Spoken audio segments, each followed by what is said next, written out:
As a human being, we are creatures that are moved by the pleasure principle. We are moved by the pleasure principle. What pleasures our bodies, what pleasures our heart, what pleasures our mind, what pleasures our spirit. There have been many moments in my life also where I've gone through certain phases, even after all these different awakenings, where I've lived alone for long periods of time. I've lived maybe 1, 2, 3, 4, 5 years aloneness, and during those times being so tender, sometimes having to clear some family history, you could say, some residue of trauma out of my cells of my body, out of my heart, out of my nervous system. So during those times when I'm recognizing that, yes, I am wanting to also be in that quality, immersed in love, and yet I don't want to be vulnerable and go to a party or go to a coffee shop or go to some event, or if I do, I dread having been there. I come home and I swear, no, I don't want to do that again.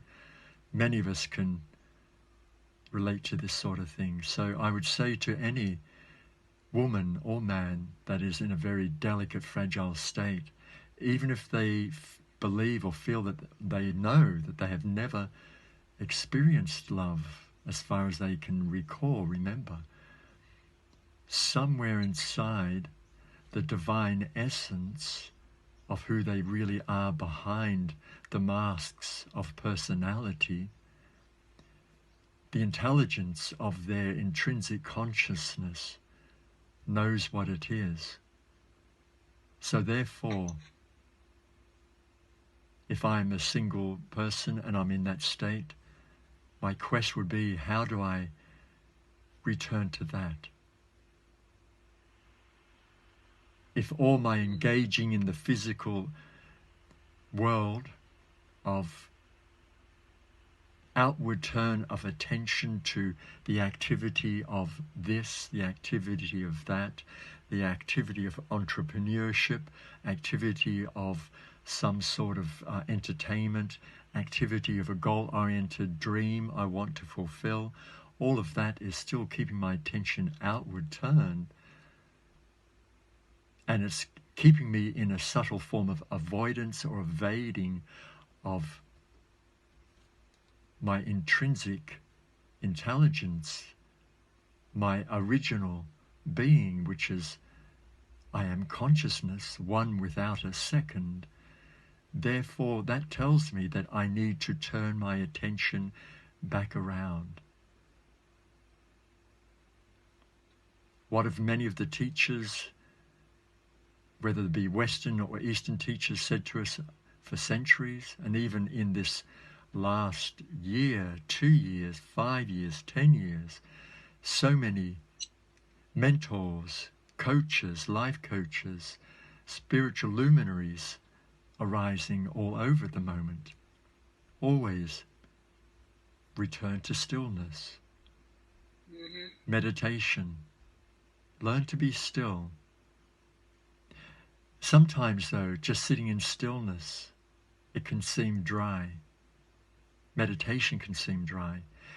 If you feel that there is a bubbling up, a welling up of, you could say, subtle soul pain that's still there because your longing, your soul is craving for that something that's almost intangible, but you know that it's thirsty, then what I used to do many times in my aloneness, I would put on a beautiful music, a song or a CD or a playlist, or even back in the day I'd put on a 78 record, or I'd put on an audio tape, a CD, with just a compilation of music that would evoke such a sense of like, this is what spirit feels to me. The spirit of love feels to me. This is the sort of music I would choose to put on, so it would evoke my heart up into this sense of euphoria as if, yes, I'm going to lift myself up into this grand space of spiritual love in those moments. And in that moment of listening to the songs, all of a sudden, maybe just whether it be instrumental song or whether there was beautiful words evoking what I'm really desiring, what I'm longing for, and I hear just the right phrase sung, maybe by Mariah Carey or whoever it may be, some beautiful singer, then all of a sudden, just the right way, the right tone, it would crack the heart open, and I'd go into crying. And that's the moment that I was looking for, so that you could say that cage that I had created around the heart to protect myself from, that was also encaging me in, I needed that cage to be cracked open.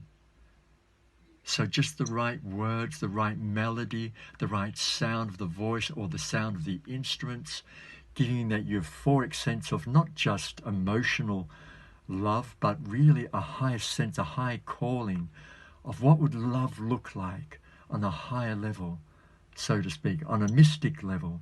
That's what I was looking for.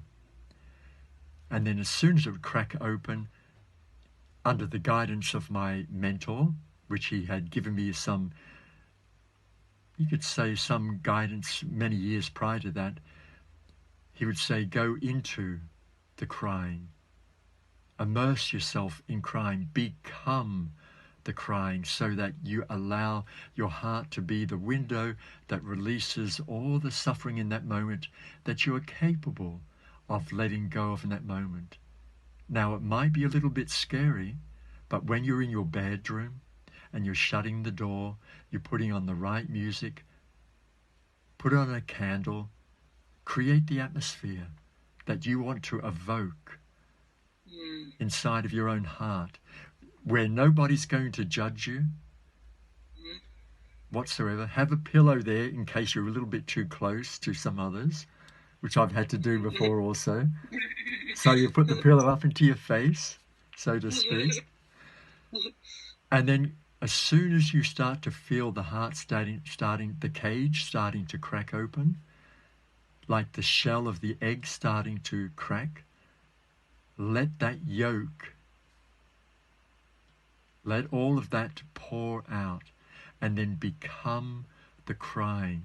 And when you do, if you can find the courage to go into the depths of crying and trust in that, you will be amazed where that takes you inside, and how much it will cleanse the heart. It will cleanse you tremendously. Your nervous system, your body, your eyes, your head, you'll feel like you're just having like a purification. You're being washed. In a sense, it's like a form of you could say like a spirit baptism, but not in a religious sense. It is a true spirit baptism. But in those moments when you're letting go, if you start to feel somehow a link to the suffering of your mother or of your father or brother or sister, let that come through as well. Or if you're starting to turn into some anger and rage towards somebody, coming through that tears, let that go as well. Let it pour out through, so that you become the sorrow. And as that sorrow takes you down into the depths of your being, you will enter a moment of such clarity, of such openness. The chalice of your heart will be filled anew. It is simple as this.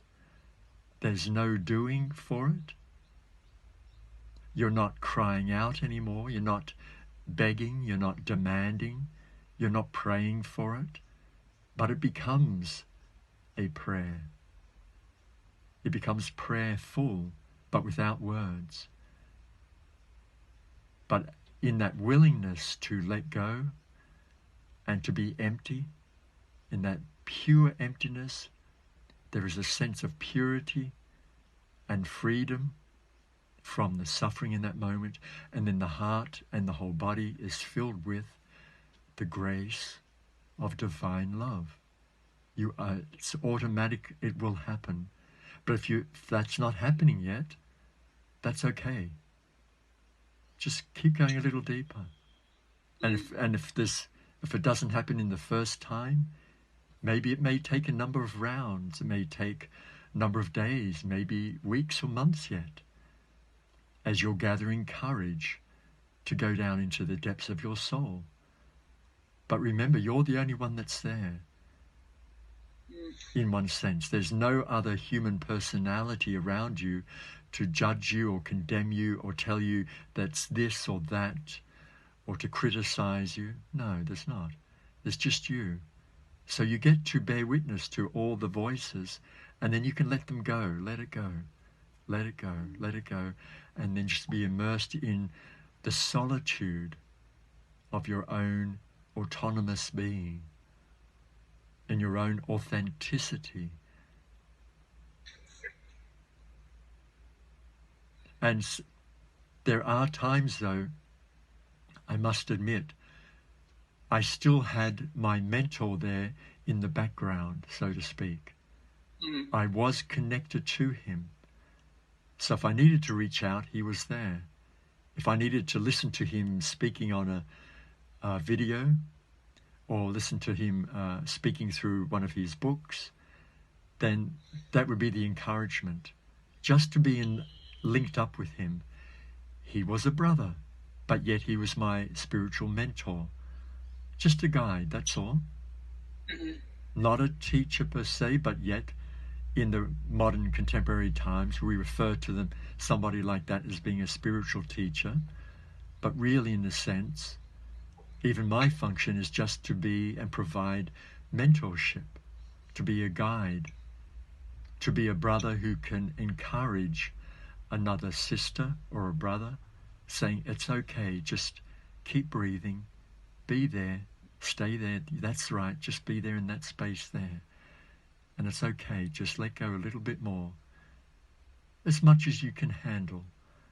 Yeah. And then in those moments of when I was immersed, and just a brief recognition of his face, or brief remembrance of his standing still, being there as a guide for me, that was enough for me to let go again a bit more. Because I knew I had a mentor. I knew I had a mentor who was holding my hand, so to speak. A brother was holding my hand. And this is the case for all human beings. We're always growing up with somebody who has to hold our hand as we're crossing the street, or to stop us from running across the street because we're not noticing a truck or cars or bicycles coming down. So an elder, somebody who is a little bit more aware in that moment, just a little bit more aware, with a little bit more maturation, is there to help nurture us until we've grown enough. So that's the function of a spiritual teacher, of a mentor. Not to be a master of somebody, not at all. No. Just to be a dear friend.